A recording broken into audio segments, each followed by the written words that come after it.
Hello friends, मैं Aryan Shukla, business adviser and founder online business workshop. आज हम बात करेंगे कि सेल्स यूनिट के साथ में मैन्युफैक्चरिंग यूनिट का होना क्यों आवश्यक है, या मैन्युफैक्चरिंग यूनिट के साथ में सेल्स यूनिट का होना क्यों आवश्यक है। एक लाइन में यदि हम बात करें तो हम ये पाएंगे कि क्वालिटी के मेंटेनेंस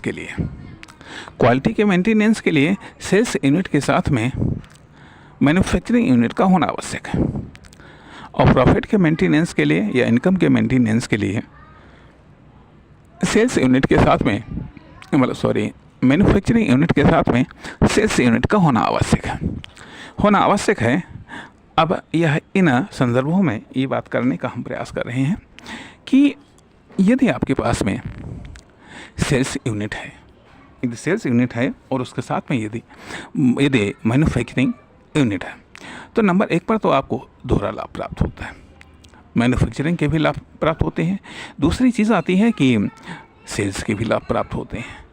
साथ ही साथ मैन्युफैक्चरिंग के बैड इफ़ेक्ट से भी आप बच जाते हैं। अर्थात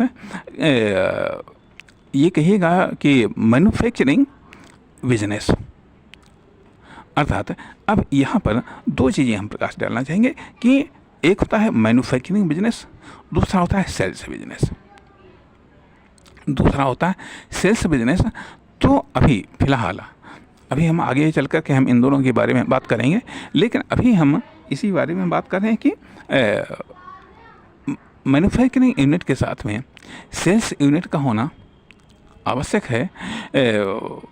इसलिए, और sales unit business to customer sales unit हो सकती हैं, business to business sales unit हो सकती हैं।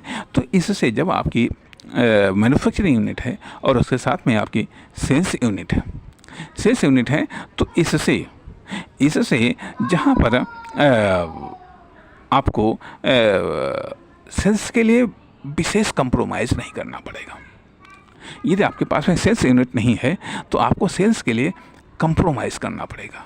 स्वाभाविक बात है कि बट्टा या कमीशन या फिर एक्स्ट्रा भी आपको देना पड़ सकता है अपनी सेल्स को बढ़ाने के लिए या अपनी प्रोडक्ट की सेल्स को जारी रखने के लिए। इसलिए मैन्युफैक्चरिंग यूनिट के साथ में सेल्स यूनिट का होना आवश्यक है। दूसरी चीज़, यदि आप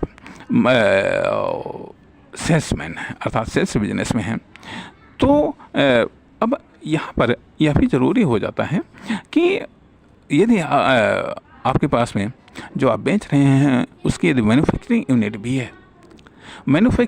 भी है तो उससे आप उसकी क्वालिटी को आप मेंटेन कर लेंगे। अन्यथा बैड क्वालिटी